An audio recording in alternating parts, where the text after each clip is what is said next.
Hello, everybody out there in Facebook and YouTube land. Welcome to yet another episode of In the Limelight, where we, myself, on behalf of CameraStuff, namely Conrad, look into the South African photographic industry and we find some interesting people to talk to. All right, so as per usual, if you guys out there have any questions to ask or any comments, do drop them in the comment section. I'll drop the chat overlay in a minute so we can see what we're all saying. So let's get a bit of a conversation going. But in the meantime, just tell me where you're from, introduce yourself, and we'll give a bit of a shout out from our end. So we are joined by a very talented photographer, Fulufhelo. Let me just show you what the man is capable of. Let me just quickly share a screen here. So this is his Instagram account. So I'll drop the link in a moment. But yeah, this is what our guest is capable of. So I do recommend following our guest tonight. So I'll provide the link in a moment. So let's just have a look at some of these close up. Yeah, as you can see, exceptionally talented, obviously busy with videos as well, not just photography. But otherwise, go have a look at the man's account. Do drop a follow as well. But yeah, here's a bit of a glimpse as to what our guest is capable of. As mentioned, incredibly talented photographer and videographer. So let me just quickly find that link.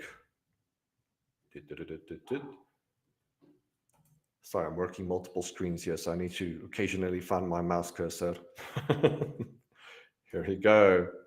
All right, so link is provided in the comment section, so do give our guest a follow. So I think without further ado, let's pull our guest in, shall we? In a moment. Hello there, how are you doing? Hi, I'm good, and you? Doing splendidly well, thank you so much. And what did you get up to today? Today just had a few shoots today that I needed to attend to before this, so I had to actually rush back to just get in time for this interview. But yeah, it was quite a We busy do day for me. appreciate that. Yeah. So Thank what's you. the shoot Okay. about specifically? We spoke off air about the scorching sun and needing to work in this extremely heat. So what specifically did you get up to today? So today what we were busy with was more of what do you call these album arts and for an artist. So I was working with an artist today. So yeah, probably the work should be dropping anytime from next week. So yeah, so it was more of a studio shoot. All right, okay, sounds very intriguing. And if people want to stay updated, as mentioned, probably 4 times now already, They should do they should follow follow. the Hey, guest. Yes, they should absolutely follow. Yes, so the link is provided in the comment section. And also you can see the little chat overlay beside. Let me just orientate myself, like that I'm one. confusing my Yeah. lefts and rights. So to everybody out there, if you drop a comment, that will display. So sorry, all the comments not displaying. So if you have typed in something already, just repeat it. And we all I get to can see actually. it. But in the meantime, Sam, Oh, we can see okay. I here from saw a JB few. Yeah, Roman. yeah. I saw So thank that. I saw a few saying finally. I see one saying yes, fire emojis. Okay, I see them. Yeah, good. All right, nice. perfect. And also from JB, from Katsu as usual. Love your light setup for this interview. Thank you. I don't know which one you're talking about, but I think on that note, it's always interesting to see how people go about these live presentations and live interviews. So do you want to like move the camera around so that we can see your lighting? Do you know if you were to see my light setup? I'm actually in my bedroom, and there is the light just there. Nice. That's the light. And the main light, what's the light illuminating you? The main light is it's an S. Oh, I'm using the SL60. Very popular choice, that Yeah. one. All right. So So I think it was just a quick setup for this, you know.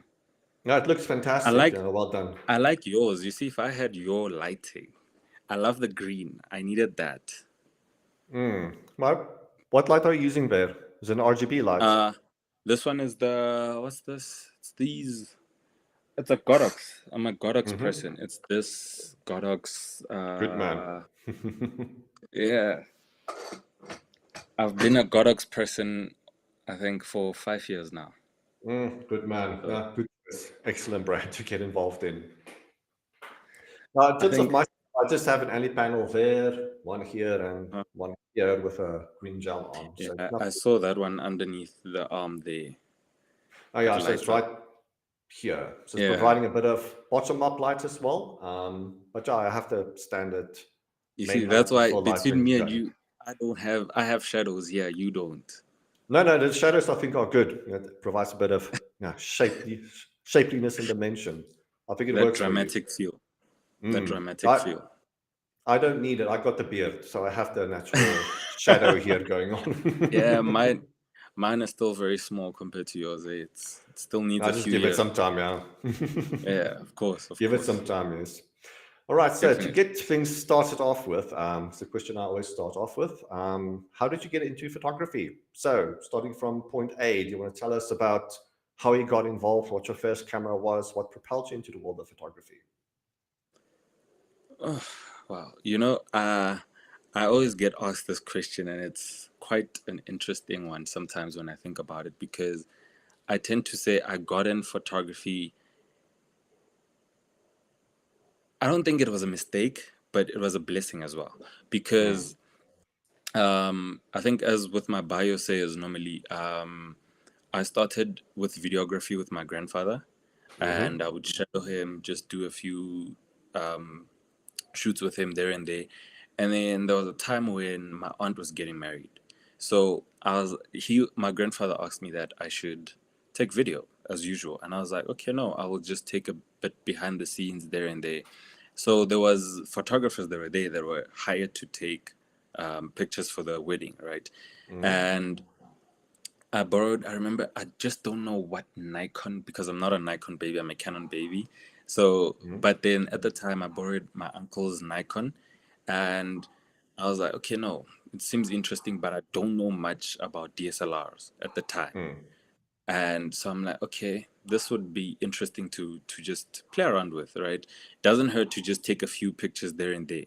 So I took a few pictures at the wedding, and I got home. I didn't have any softwares of editing pictures. Lightroom, your Photoshop, your Capture One. I had nothing. So Mm-hmm. with Windows, normally it has this editing thingy. What's it Yeah. called, man? The picture editing. So I used that to edit the Mm-hmm. pictures, and I sent them to my aunt, and she was like, "Why did the photographers give you the images?" And I'm like, "What do you mean? These are the pictures that I took." She was like, "You lie. Oh, These are nice. proper." So when Mm-hmm. she sent them out to people and she posted that, I started getting Oh, bookings, shame, people man. saying, "Yo, listen, Mm-hmm. we need you for," and I'm like, "But I'm not a photographer and I don't have a camera at the time." And they were Mm. like, "No, listen, a camera is something that you can always sort out later. There's rentals, you can rent out a camera." And I'm like, "Guys, I'm more of a videographer than a photographer." And then they were like, "No, there's money here. You need to just," but I also loved it. So I was like, "Okay, let me give it a shot." I hired my first camera in Menlyn, and I went and did a shoot, and I was like, okay, my first shoot didn't go well as I planned, because I was and I was like, okay, let me go to Boston. I went to Boston just to study a few courses. And Mm-hmm. when I got there, I met my mentor, who was like, when I submitted my first assignment, he was like, they gave me a 0 because they said it's plagiarism. And I'm like, why is that plagiarism? They're like, no, this is not your work. Then I had to bring in my SD card at school, and then my mentor, my lecturer at the time, was like, yo, listen, you too good. You need to, I can help you grow from this. I'll give you a few videos that you can watch and tutorials. And he mentored me from there. And that was how I literally got into photography. And my first camera was actually bought by my mother. Hey, she gave me a few bucks. She was like, "Yo, I see that this is working," and my mother gave me a few bucks that I had saved up a few, and then she was like, "Yo, if this doesn't work, you're going back to school. You're gonna study something Mm-hmm. else." You know? And my first camera was a Canon 77D. It was a crop Good sensor. one. Mm-hmm. Yeah. So from there, using the 77, I used the 77D, I think, for a couple of years. And then I moved on to when I started doing a lot of nightclub photography, I realized that I needed to have a camera that is good enough to capture low light. So when I moved into a full frame, which was the 6D Mark II, and I used that for a while, I got also, what's that? Let me see. The M50, two M50s. And yeah. And There's a big then, difference between the two in terms of weight. I do know that 60 is yeah, quite a hefty camera. of course, the weight difference is very huge. So from there, that's when I think I was starting my journey using full frame, seeing how different it all works out. And yeah, oh, and then my equipment got stolen. Literally everything Oh got no. stolen. Oh gosh. Yeah. How did you And then recover from that? I'm still trying to recover. I guess I'm almost there, Oh, yeah. almost there. And then, yeah, Okay, so well, currently the ones that I'm using is a Canon 5D and a Canon 5D Mark III and yeah, an M50 as well for video most of the time. all right. So just to quickly go off on a tangent here, if you hear barking and goblin noises, that's just my pug running around here, stirring a Not bit a of problem. chaos. So if you hear a bit of a commotion here and there, that's just the pug doing pug things. All right. So I have No actually problem. like 4 or 5 follow-up questions to that. So I think Okay. a word that intrigues me now is that of plagiarism. What on earth is plagiarism? I've never heard of that. So when you're in school, when they say plagiarism, they trying to say you basically took someone's work and made it yours. Plagiarism. So what they were saying is probably I went to you and said, please, I need photography for I need street photography pictures. I need portraits. So I basically took your images and then submitted them as mine at school. Okay, I Yeah. apologize. I thought you said plagiarism, not plagiarism. So sorry, it's something got lost here in the in the headphones. Yeah, so plagiarism. Yeah, I think that is a curse that befalls a lot of newbie photographers. Seeing someone's work and trying to copy it. Yeah. I think it is part of the process. Like you learn lighting drills and camera drills. Like you figure out your camera, figure out how things go together. But at some point, you do need to Of kind course. of generate something that is uniquely you, something that tells a story that comes from your, point of view or standpoint, your upbringing, your personality, what you want to talk about, what you want to say to the world. And plagiarism, when you obviously copy someone else's work, a lot of the uniqueness about you gets lost in the process, and Of people do course. see Definitely. that that kind of fakeness, that genericness about someone's work. So you kind of need to generate something that is uniquely you, and that That is is a yours. discovery in Yeah. itself. Yeah, so something that is you, something that is represents you. It takes some time figuring that out, but yeah, that's definitely the trajectory It of what definitely for does, eh? creatives need to figure out at some point. Yeah, so copy to learn, but obviously not copy to establish yourself in the industry. True that. True that. I support that So with fully. your feature that we did quite a while ago, you mentioned your grandpa again here with your intro. Yeah. So your grandpa, videographer, do you want to tell us a little bit about that? And also, what was the biggest takeaway that you learned from your grandpa? Like the big tip, the big advice that you learned from your grandpa, and something that you would also pass down on to other people?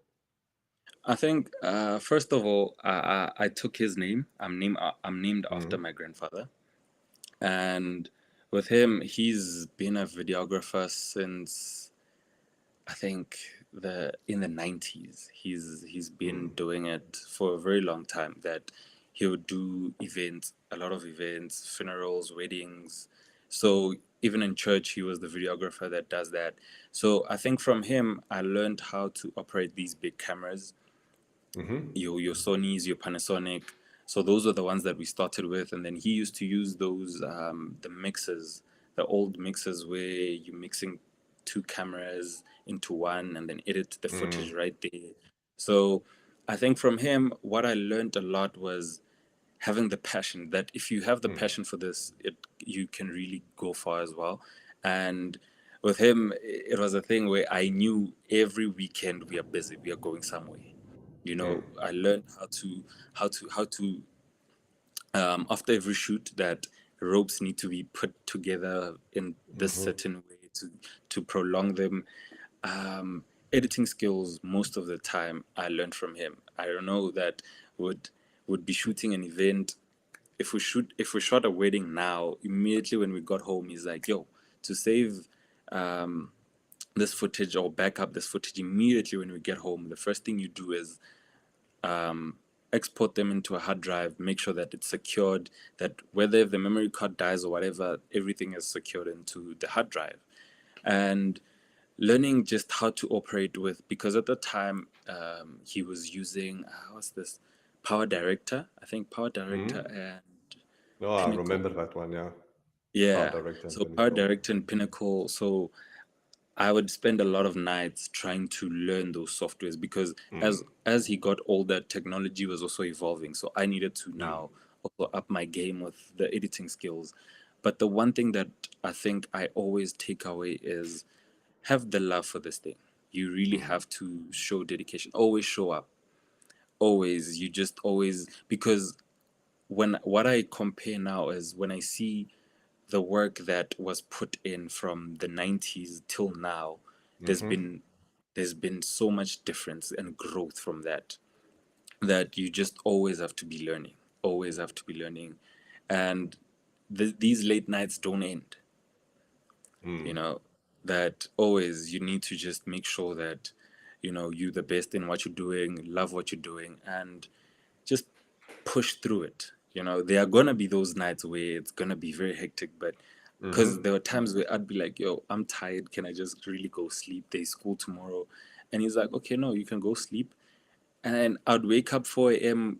preparing for school, and he's still up. He's editing, he's finishing up where I left off. And I'm like, wow, this is something else, hey? Because I wouldn't want to stay up that late. But the more I started learning from him and seeing from him, I was like, this is what I want to do. This is really, you know, most people will be like, yeah, you should be a doctor, you should be this. I'm like, no, I actually want to be like my grandfather and beyond, you know. And I would love to travel more, do more with, you know, because when I saw the first time when I saw him ordering a Panasonic from overseas, I was like, wow, okay, you guys are buying cameras from overseas. I want to do that as well. I want to, you know, but I also want to take it a step further. I want to travel overseas. I want to travel and show my work cross borders as well. So yeah, he's been one of those people. Even till now, he does call me sometimes asking, what softwares are you using now? What's, you know, we would have that chat just to keep up a bit. And I'm like, no, I love I'll that. come So and he's still in the game. yeah, he's still in the game. He recently just Nice. bought a camera, a Canon camera. He was asking me what Canon would work. I'm like, oh no. So wherever, normally now, I love if you that. see Yeah. my grandfather always has his camera around his neck now. He's taking pictures of anything and everything. He's a pensioner now, so he has the time and he still loves it. So Of wherever, if course. you find my grandfather, you will know the camera is nearby or he has it with him. So he's always that person. Yeah, So so what? this, oh, go ahead. So if we're having family gatherings now, best believe my grandfather is gonna be somewhere with the camera taking pictures. And I He's think you that as person. well. You know, you Yeah, of course. Now passed that on to that's how you it as is. well. Definitely. I'm always I think I always say, like, now when I got back home, what I did, the first thing I do is charge my batteries. A call can come in at any time and say, hey, we need you. You just always have to be ready with this field. So That's a good that's way of that's one of approaching the industry. It's you know, the readiness yeah, and the passion for it, obviously. A couple of of things course. that you touched on. It sounds like something that your grandpa instilled into you, that being of good habits and principles as Hmm. well. So you also mentioned going to Boston. How do you think, is it important for people to get like official training to do photography, or do you think the University of YouTube is good enough? Like, do you need to go through the entire process where you are being mentored and told what to do? Now, you talk Yeah. about rolling up cables and making sure batteries are charged and making sure X, Y, and Z is prepared. Like, you don't get the smaller details out of YouTube necessarily. So Mhm. people listening out there, like, would it be good advice from your point of view to go for like official training, tutoring? You know, They always say education is the key to success, right? There's always that. So I don't think I would want to advise anyone to say, don't go to varsity for it or do that. But, most people that I've been learning from as well, when I find out and I'm like, so where did you study? And they're like, no, I didn't study this. It's really self-taught. Because with photography, one thing that, if you're going for school for it, I think it's more of you're going to learn a specific niche. Because in school, also, one of the things my mentor told me was, when you're here, we're going to teach you this niche of probably capturing fine art. If that's the route you're going for, then this is the place that you're at. This is the perfect place. Because mostly when you start off in varsity, they tell you, first year, I think, and second year, you're not allowed to use a full frame at all. So you Interesting. need to learn, yeah, you need to learn with a crop sensor camera. So And that is in a way limiting the camera's capabilities or limiting the equipment so that you can figure out ways around it. of course, So the and technology doesn't provide a safety net. No, that makes yeah, sense. so normally, and now it does give you that limit where you like, okay, that means if I'm a person like me, I have a full frame. That means now I need to then go buy a crop center to go to that school for to learn, you know. And also with school, you basically start off from the basics of what does an f-stop mean. You write an exam about that, and sometimes that does get tedious because you like, I'm here to learn, I want to be doing it. And so with varsity, normally you have what, it's 80% theory and then 20% practicals. Go out and shoot. Whereas, because with me, in my experience, I'm self-taught. I became self-taught with this and continued from that with all the skills and learning from people that I've worked with.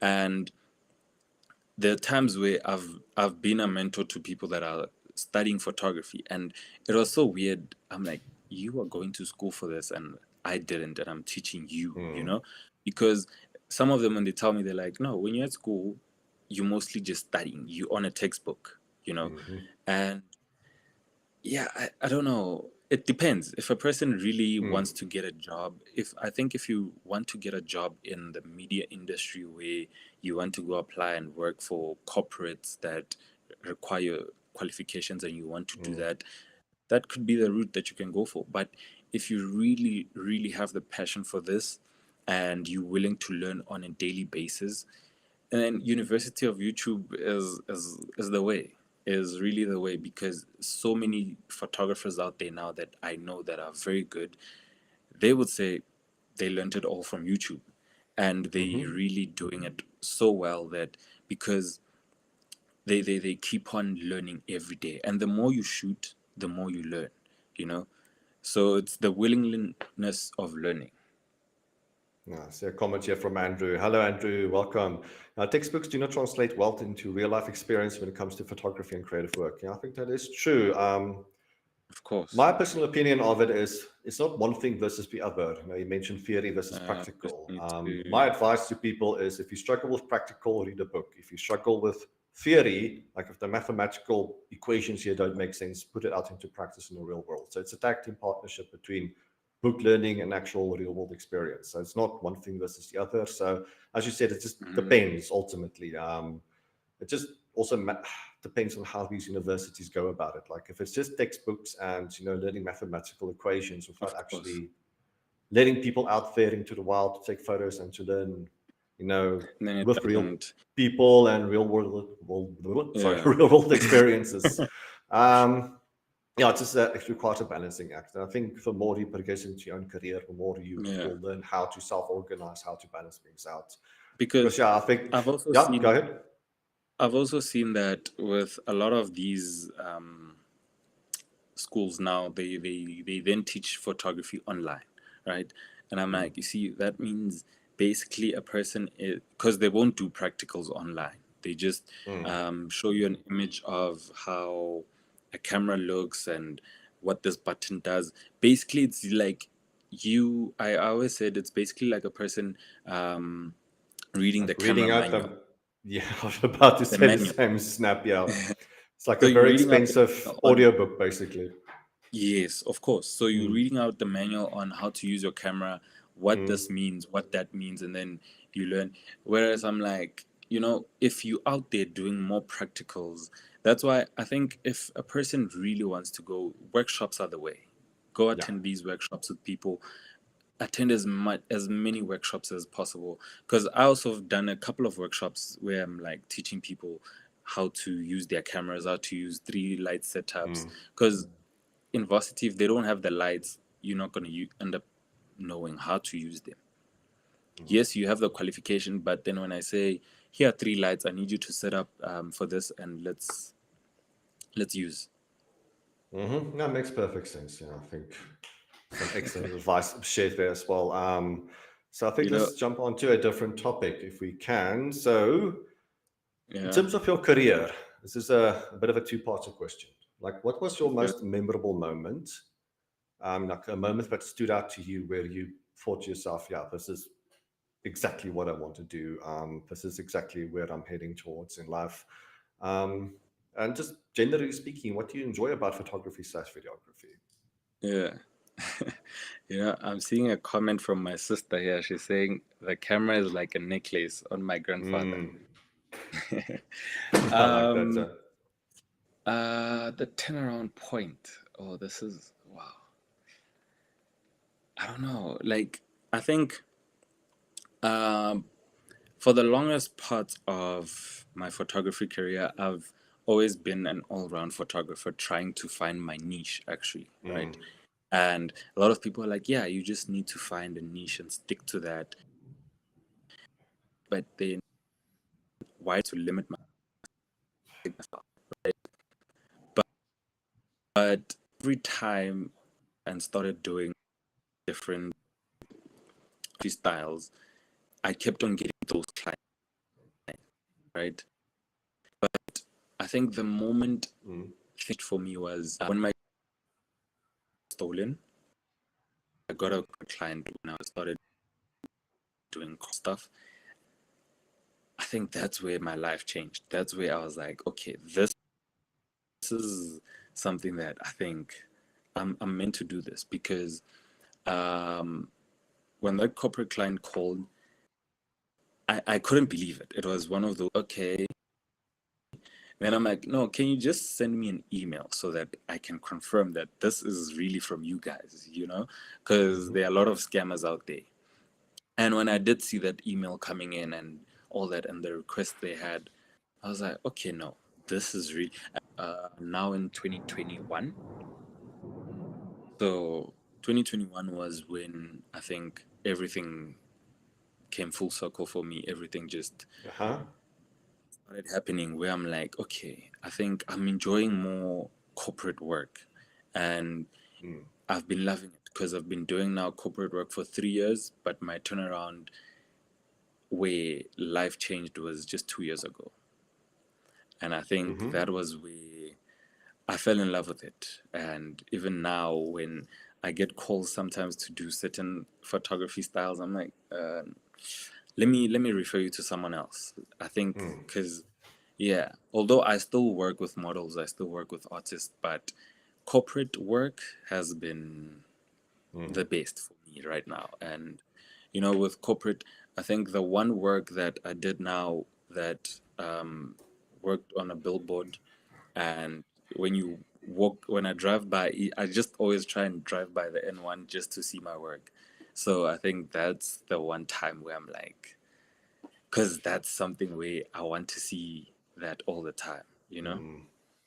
Yeah, That's something to be proud of, certainly. So, how important is it? definitely. Sorry, how important is it to figure out a niche? You touched on that as a topic. I think I the think phrase we use is jack of all trades, but master of none. So, if you master end of up doing a none. little, yeah, if you end up doing a little bit of everything, you end up kind of distributing your attention everywhere. So, you can't actually excel at one thing. So, you Of course. mentioned turning people away, and that's something I've done multiple times over my career. If you want to do a wedding, sorry, just find someone else. Just Like move I'm not away. good for that. Yeah, If you want to do an engagement shoot, sorry, that's not that's not my mine. Yeah. niche. Yeah. So rather try and juggle all of these things. So just find an avenue in life, in your career, as far as your photography and Mm-hmm. videography is concerned, and kind of master that. I think it is important to try Of different course. things along the side.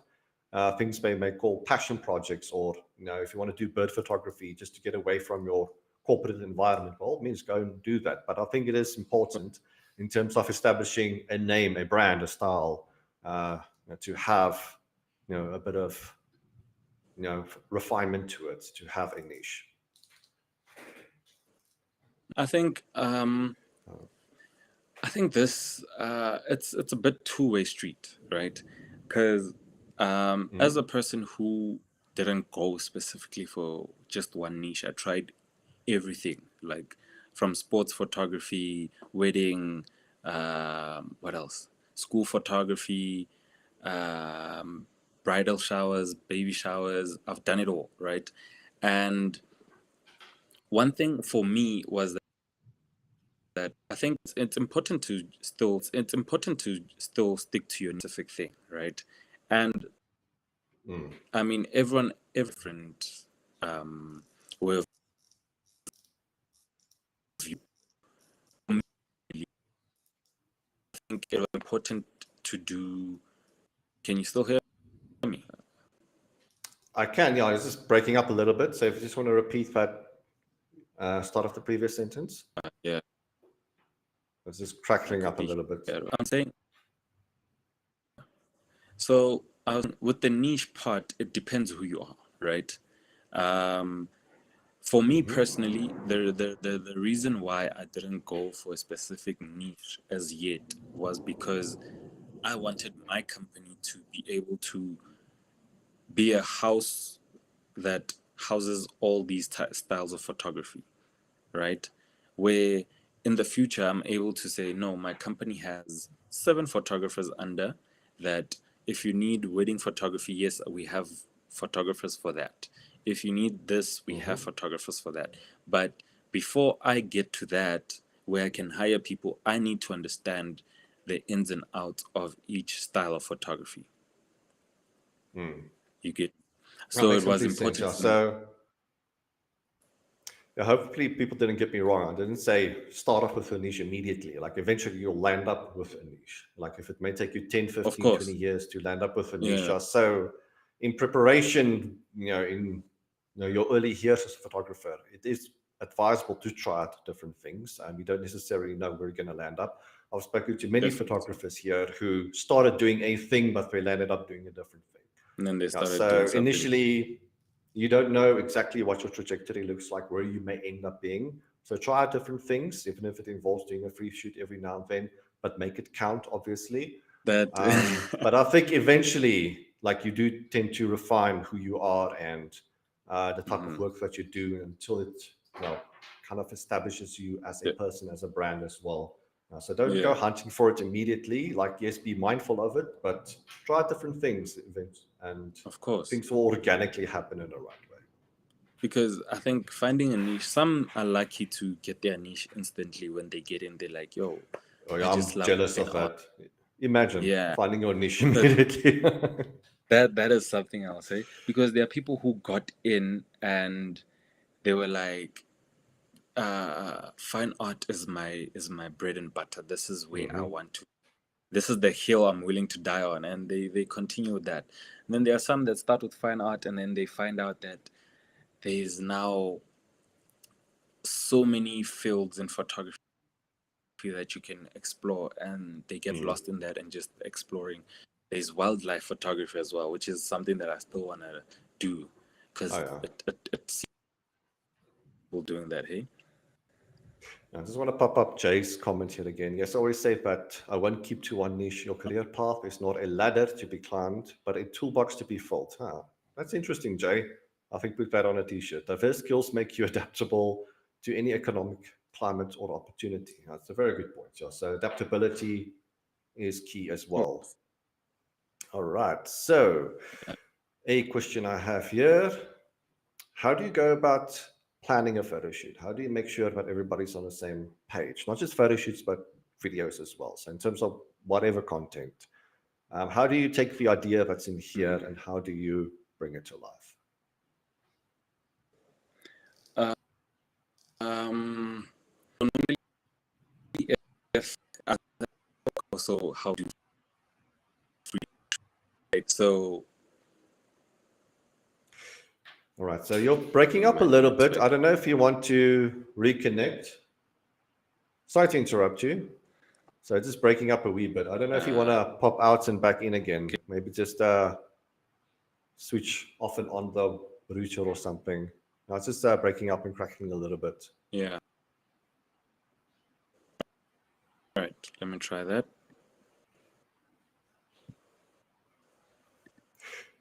All right, so let's just give our guest a moment to reconnect. Sorry, it was crackling and stuttering a little bit. But let me just see what I have in the comments here. We have a awesome audience. Thank you so much for participating, everyone. Keep your comments coming in because we can't see it on the screen here. So we will get to all of the questions in due time. Thank you.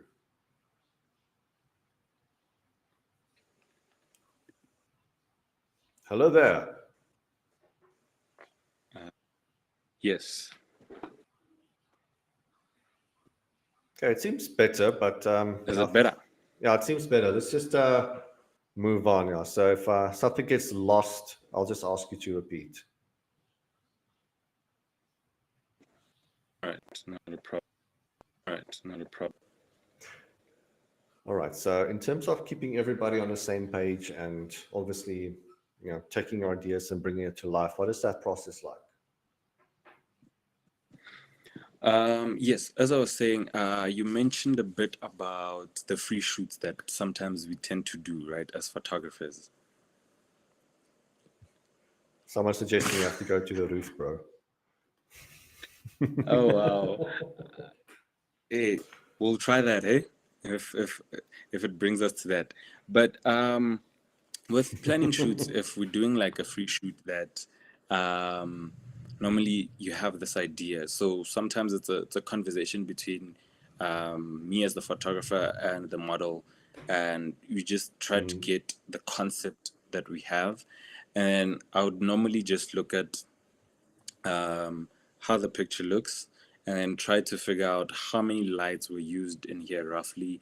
And sometimes because I don't like copying a certain concept to the T, so I would just, if I see that they use 2 lights, I'm like, okay, why not use 3, right?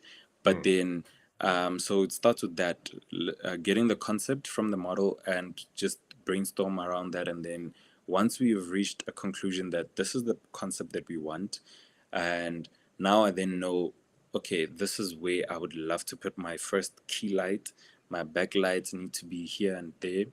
And then the next part after that, knowing how many lights I would need, I would also, I think a lens. Lens is also important for me because a lens, because sometimes I think we look at a picture and you're like, oh, I think it just needs these lights and then I'll go shoot and get that done. But lenses do really play a huge part in the final image on how it also gonna come out, right?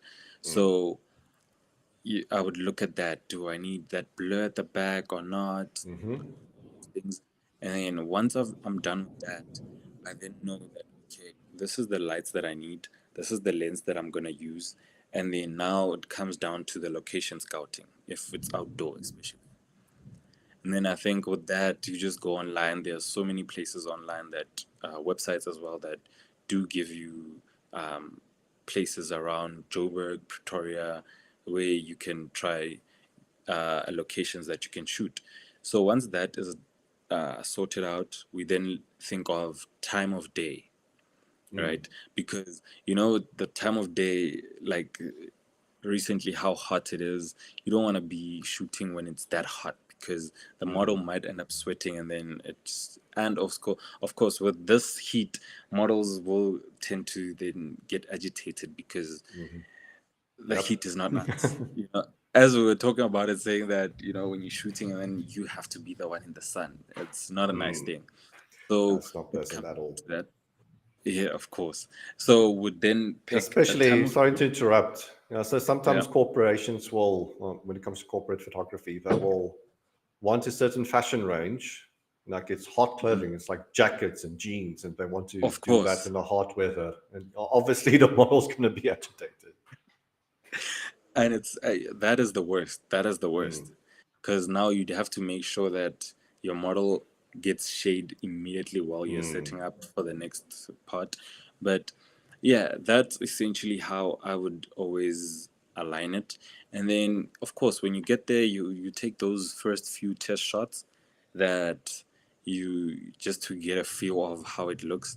And most of the time when I get to a location and we're shooting, when I take those test shots, normally the first few images are okay, they're okayish, but then the moment you move a bit further with the shoot, that's when you start realizing that, okay, I actually have a different idea now, mm, and then it becomes a different shoot altogether. So normally, because most of the pictures that I post were not essentially the ideal plan that we came up with. It's just something mm. that as we were shooting, we switched up and said, no, I think this would work. So yeah, Yeah, I was about to ask you that question. How fast are you with a plan and making sure that plan is done to a T, or do you allow things to happen on a day, go in different directions? yeah, Yeah, but by the sounds of it, you allow things to progress and evolve, go into different directions yeah, organically, of which I course, think is a good thing. Yeah, so you may spot something different, something else may tickle a bit of inspiration. So you just need to allow things definitely, to flourish on a day. And I think this yeah, is where experience, comes comes into in. the equation. Yeah, so if you have a lot of experience backing you and obviously practice and making it count, Mhm. all of the little stresses that normally come with a photo shoot or a video shoot, that just kind of blurs Of away, course, and now you allow your second nature to take over. So now you can be on the yeah, lookout for different things and try different things. So experience just helps to build a it bit of a does play a lot. foundation so you can explore new territories on top of that. So I think without experience, the anxiety will be there. Not wanting to make a mistake, but eventually you'll get into a groove where you want to make mistakes, you want to try different things, and you'll have the experience and knowledge to back you up along the way. For sure. Ah, I see So, my mother's watching this. Hi. hello, mother, how you doing? She So just commented there. I can see a I think comment there. on topic with that, let me just quickly scan through the comments here. So, just starting from the top, from JB Beautiful, we got our preaching hands with the fire. So, yes, sir. People introducing themselves. From Digital World Photography, Jeremiah Truscapera, connected from Vryburg. Thank you so much. Oh wow. Obviously, Andrew Basolis in here as well. So that's from the Eastern Cape. Hmm. Control Magazine, interesting. So SL60, I think that was referring to your lighting setup. Fire emoji, Yeah. fire emoji. Sorry, a lot of comments here to pass through. Get a load of this guy. Let's go, fire emoji. Looking forward to this. Thank you so much for Looking joining. forward to Thank you this. so much for everyone's comments. So, Fulufhelo, a very good photographer with good quality. Really recommend it. Thank you. So, Thank Mr. you. Conrad holding down as well. We've been wondering how Fulu started. So, this relating to the first question I asked. Uh-huh. It's interesting. I would love an interview as well. Digital World Photography, drop me a DM. We'll arrange it. I'm so proud of you, my boy. I think that's your mom, is it not? There it is. Yeah. That's There it her. is. There it is. So the person who told you that you were stealing other people's photography, meanwhile, it was your own photos, was it not? Interesting. So interesting. So There's a lot of them, eh? the the best new thing for real. That's a lot of comments. It's going to take me quite a while to get through them. I think we'll pass through the rest of the comments at the end. So yeah, keep them coming. But I think let's keep the interview going as well. Yeah. Looking back at your career from a Mhm. few years ago, what advice would you give your younger self?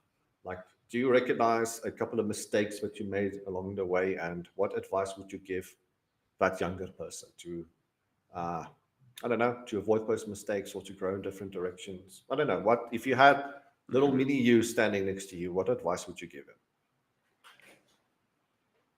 Um, I think it's one of those it's I think it's one of those things that I keep on saying to myself every now, that be too hard on yourself. Don't. Stay in your own lane, will come, and don't compare yourself to anyone.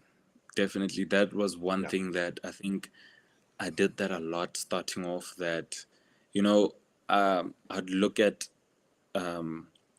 photographers that are being posted or photography pages, and I'm like, I'm not even there yet, and I was too hard on myself because I was not there. It was one of those things that sometimes you'd have sleepless nights trying to understand what's wrong with me.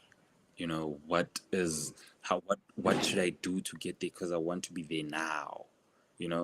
But I think the best thing ever, even for anyone, don't be hard on yourself. Stay in your own lane. Yes. Do you focus on growing yourself and growing your craft? Keep on shooting. Your work will eventually get out there. And if you, Absolutely. because I think also another thing was, it always sounds weird when you tell people don't do it for the money. Do not, because that's going to frustrate you. Camera equipment is very expensive. Yes, that is something that I think most photographers here will agree with me, that camera equipment is very expensive. But if you always focusing on, I need to just get money, and that money doesn't come, you're going to get frustrated. You're probably going to end up quitting photography, because I think when I look back and think of the amount of free photo shoots that I did back in the days were so many, where literally in a week I would have done 15 or more shoots that were free, and I still felt fulfilled because I felt like I was learning and growing every time, and the more now when you put your work out there, when the bookings started coming in, of course I had to reduce a bit more in terms of giving away free photo shoots, but that money started generally coming in, gradually coming in. And there's still some times where you do miss those free photo shoots, because with those free photo shoots is where you get to be yourself. You get to be creative as much as you want, especially when you have the right models.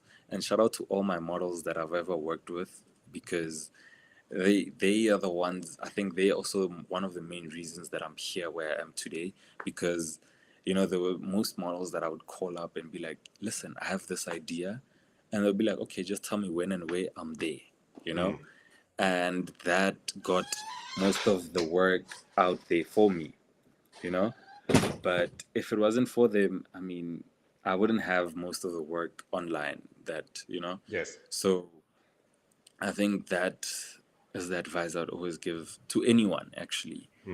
Just do it out of love, and everything else shall fall in place. Yeah, absolutely. I love that Yeah. as advice. I don't have anything to add. I think you explained that beautifully. So thank you so much for that insight. Where do you see Not yourself in the next few years? Like, what's around the corner, and where do you see yourself, like, let's say 5 years in the future? So let's start with the immediate pipeline. What are you doing within this yeah. year, or maybe even within this month? Yeah, so what's in the Yeah. immediate pipeline? That's one of the questions I was afraid of, eh? Oh, gosh. It's one of those questions, even in school, when they ask you long-term goals, short-term goals. Back in school, you were just that dreamer. I see myself overseas, all that. But sometimes when you think of it now and you're like, with the current state that we are in right now as a country, it's yeah. But where I see myself is, I think it's something that still stuck with me though, that I see myself having this company that is a media house for most upcoming photographers to come through and learn anytime. Even if now in this video, if there's someone watching that would love to learn, if they need workshops, I'm available for that, because I'm all about also teaching upcoming photographers, because I think our industry still needs to grow more as well. But where I see myself 5 years, right? Yeah, thereabouts. 5 years, I think I see my company as one of the big companies that, probably Good. probably partnered with CameraStuff as well. You never know. But, Of course. one of those that, of course. So one of those that has grown that, you know, people recognize the brand from far. That Yes. I always say, I would love that when a person looks at a picture, they're like, this is Fulu who took this. I'm sure for a fact, the way you can identify most of the work that we do. And I see myself collaborating with a lot of upcoming artists as well to do a whole lot. And I see one of my people are here. In the next 5 years, there's this comment from Music in Green. That's one of the projects that I'm working on actually as well. That you see, CameraStuff is green. We also Music in Green. So it's something that I think Stars that's are one of. aligning. So that's something that I think in the next 5 years we should be fully fledged out there. So it's one of the videography side of things that I'm working on. And that's something that I think in the next 5 years I want it to be big. We have a lot of artists coming in. So just a bit of insight about Music in Green is that we shoot most of our videos, actually 90% of our videos on a green screen, and then just use a bit of VFX, visual effects, to switch up the background. And basically it's a performance show where an artist comes and performs, and then if an artist has an idea of a specific background that they would love to have while they're performing, we bring that to life as actually. So that's, I think in the next 5 years, I would love to see that on TV actually. Yeah, Yeah, wonderful. Yeah, I think the that latest is comments here also saying, loving the plans for the future, mega future looking bright. Thank you for that answer. I think I'm going you. to tackle a couple of questions from the audience. So I have to reverse in time here quickly. So from Andrew from a while ago asking, question for later. What type of light do you enjoy working with the most? Or rather, which type of light is the easiest for you to work with? Type of light. Do we mean brand? The brand. Well, I think more so the functionality of the light. If it's referring to speed light or LED or big 600 watt, they can mention a model perhaps. I think the Yeah, brand is obvious. You said you're a Godox person, so let's of course. define. Now let's talk about the models. If you're an 8200 person I or think, 8600 person, of let's hear course, it. with Godox always, I think Godox should. I need to be an ambassador for Godox one day because I've been there. But I think I've used an 8200. So, firstly, speed lights are mostly what I use indoors if I'm doing events, but mostly anywhere I go, the light that I always have is my 8600. 8600 is the type of light that I always use. I've tried continuous lighting before, but I don't know. I just love being in control with the lighting. Whereas with with continuous lighting, I don't feel like I'm that in control with how, like, unless if I'm using your snoots, optical snoots, where I'm creating shapes with that. But most of the time, 8600 and the V1 and 8600, 8200, I mean. So yeah, always strobes. Strobes are the way. Now, I think with the continuous lighting, if you're shooting outdoors or in bright environments, it is difficult to compete against the ambient light. So probably the reason why you're losing a bit of control because you're wrestling against the ambient light. You don't have the control in terms of directionality or Yeah, overpowering the sunlight or a the bright room. sun. So this is where See that? strobes are incredibly handy because you can basically Of quote unquote course. switch off the sun by using high speed sync and a powerful strobe. Yeah. So you're in very much Create control. your own sun. Create your Yes, own yeah. sun. So it's exactly that. It's like having an X-Men power. It's like just switching off the sun like that. Definitely. So I think strobes are the first time when I used the strobe was in 2011, just after COVID, and I fell in love with it instantly because most of the time it was always speed lights, and with speed lights you can't overpower the sun. So you'd always just find that shadow a bit so that you could shoot there. But the moment I went for a strobe, I've never turned back. I think that, strobes and using a bit of gels there and there, I Uh-huh. think that is, yeah. So that is always the setup that I have anywhere I go. I know there are people who love natural lighting, but for me, I think, why, when I can create my own sun, I can create my own lighting the I way I like want? that. So, yeah, and high speed sync is one of the best. So, I mean, come even when the sun is fully out, I'm just like, listen, I'm good. I have my light. When Of the course. clouds are, so I think, yeah, strobe is always the way for me. Always the go-to. All right. So Yeah, but I fantastic think answer. I think it Yes? differs as well for people with the taste that you have. No, there's Because some, no one right way of doing it. Like you find your own tools and you of use the course, tools yeah, as best to your knowledge, based off your capabilities. So you do have your stroke people and natural light people. That's of course, whatever you do, you boo. That's what matters at the end of the day. yeah, definitely, So definitely. another question, music in green. So what are photographer misconceptions that you get the most?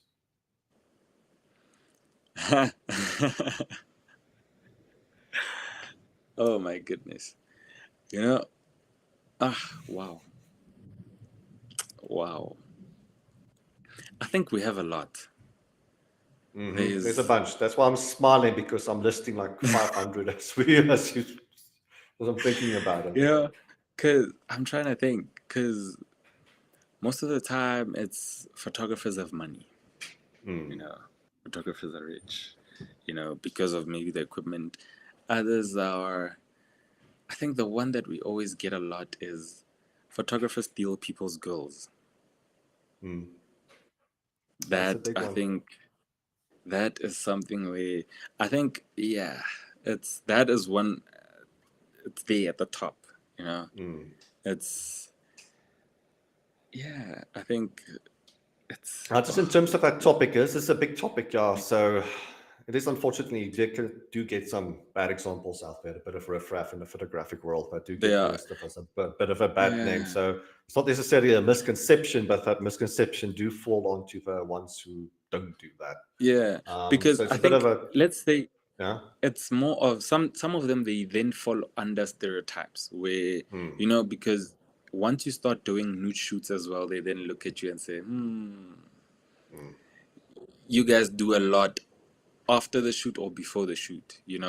There's things that, and I'm like, guys, especially when you're doing boudoir shoots, there's some people behind the scenes.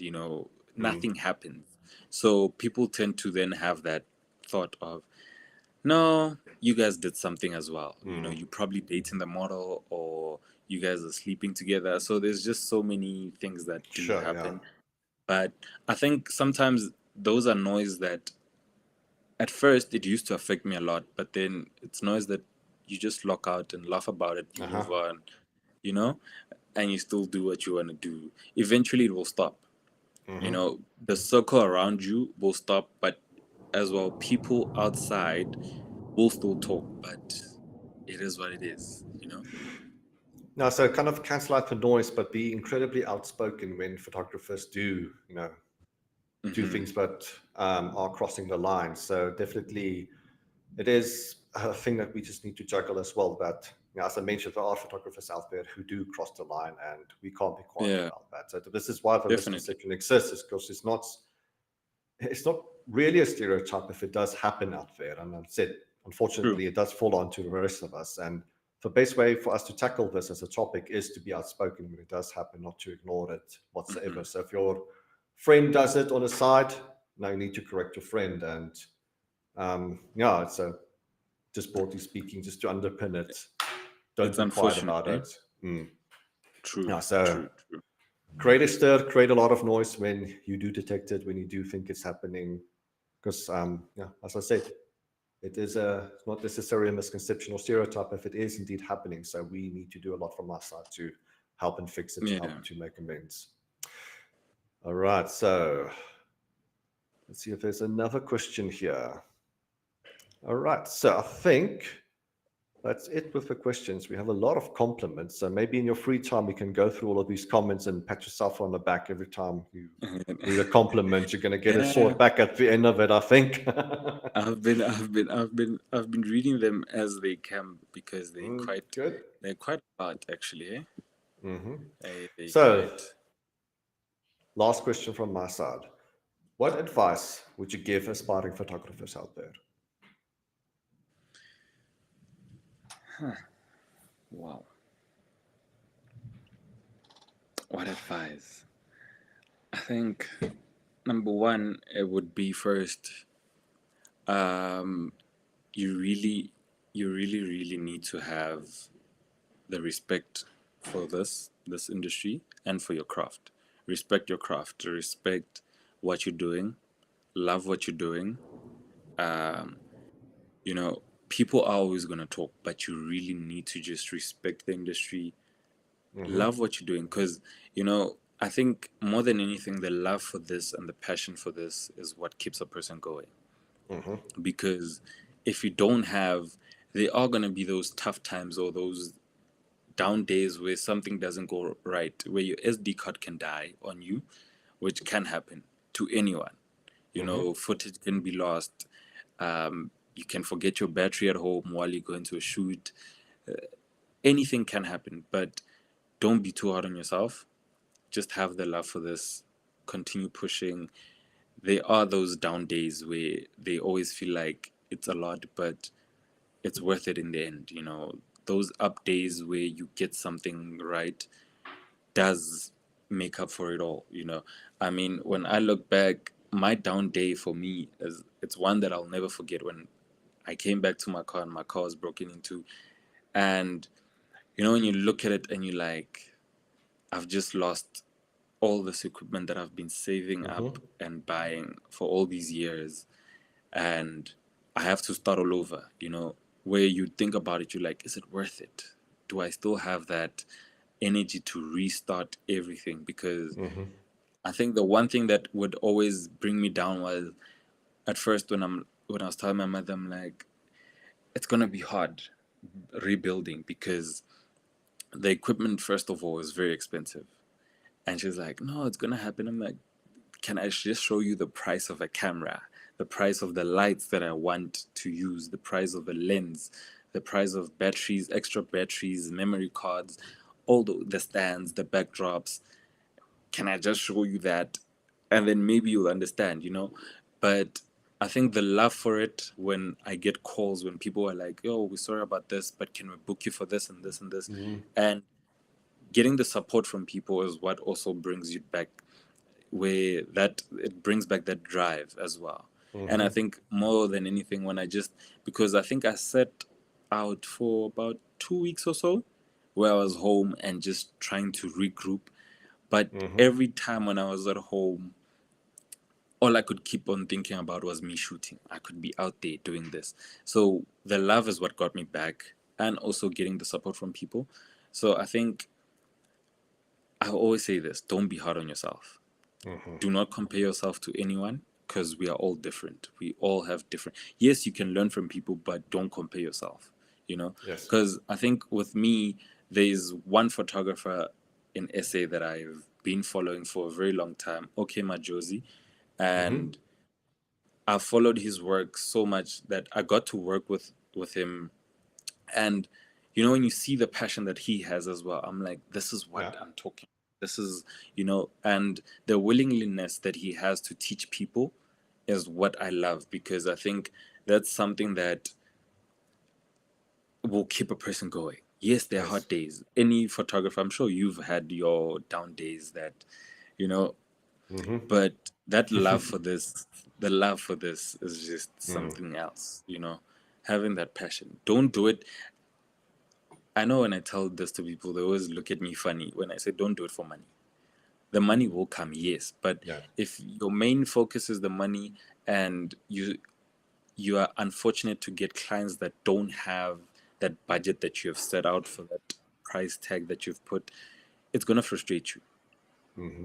because you're doing it for that end goal of, I need that 100,000 now to buy this equipment.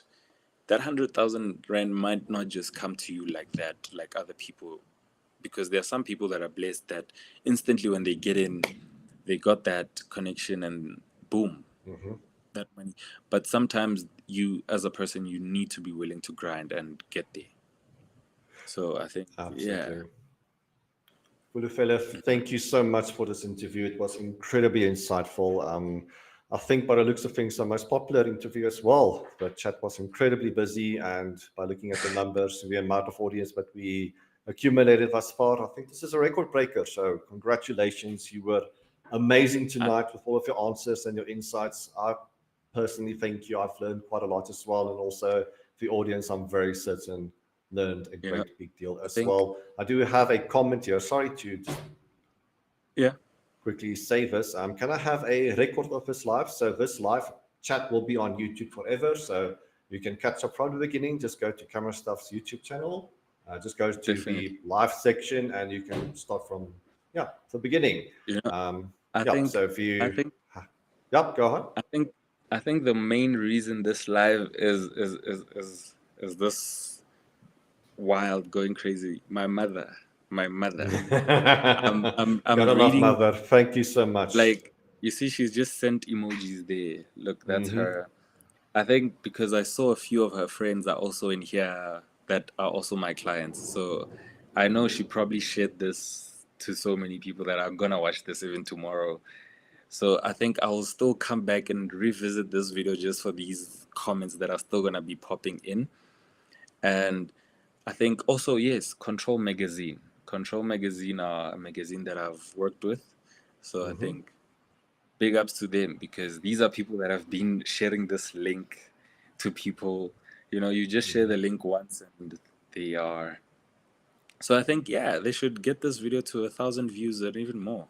Yeah, of course. Let's Patience, if break you're those still numbers. watching, Fulu's mom, Let's, Patience, thank you so much for participating. You are an amazing person, and you've raised an incredible son, and very inspiring son that we all draw inspiration from. So you did an amazing job. Thank you for your participation, not only tonight, but throughout Fulu's career.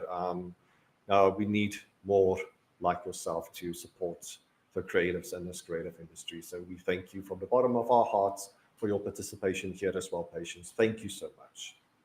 I'm sure she's listening to you wherever she is, eh? She's probably smiling. All right. So I think besides mom, do you have any other shout outs? No, I'm just reading out these comments. There's a comment here. They're asking, "Am I an ambassador of CameraStuff?" Oh, I, unfortunately, we don't do ambassadors, but we can make arrangements. So I'll we be don't the have first. official titles. No, we don't have I'll official be the titles as first. such, but we can talk about it. Yes. Of course, we'll be the first. There, you see, she just responded. I told you she's watching. She just responded with a heart. But I think everyone that was watching, eh? This was. I appreciate the interview. It was very nice. Thank you for the recognition. You know, I'm humbled enough with this. Thank Thank you you. so much. I look forward to working with you guys even more. Hey. Anytime, just drop a message. So unfortunately, we don't have like official ambassador titles. It's a lot of things happening there, but it's just not Yeah. something that we unfortunately do. But we do want to feel like all of our clients are ambassadors in their own right, Hmm. because we do think that the industry is about appreciating your own work and appreciating your own trajectory in Of life. It's course. not necessarily all about likes or how many people follow you. So we want everybody to feel special in their own right. So, yeah, it's Definitely. a variety of reasons as to why we don't unfortunately do ambassadors as such.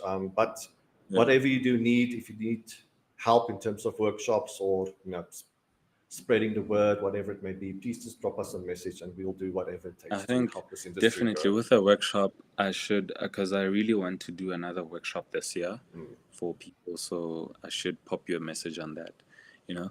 And when you Absolutely. guys do change your minds about ambassador, I'm always here. I'll Of be the course, yes. first. I'm willing to be the first, you know. I'm popping you first on So the list, yes. definitely. We'll But see how I the future really, unfolds. yeah, definitely. You never know. Maybe it might be in that tag of 5 years. What might happen in the next 5 years? You Mm, know? okay, all Yeah, right. I like that. Let's see how things unfolds and we'll definitely stay in touch. definitely. Definitely, guys. Thank you so much. Eh? So I think Much from our side, appreciated. CameraStuff, Conrad, on behalf of CameraStuff as well, thank you so much, Fulufhelo, for this amazing interview. As you've seen in the comments, it's been excellent. Thank you for your answers. But I think that's going to be it from our side. So everybody watching out there in Facebook and YouTube land, even the dog is barking outside waiting for me. Yeah, that's the dog saying goodbye to me. Hey, Yes, the dog when we also is started, just it barked. shouting at me, wanting me to go back inside the bedroom. So I think with that, good night, Yeah. everyone out there in Facebook and YouTube land. Do subscribe to our channel in terms of future lives. Yeah, let's do everything that we can to grow the industry. Thank you so much again to you, Fulufhelo, for joining and everybody out there watching. Cheerios and good night.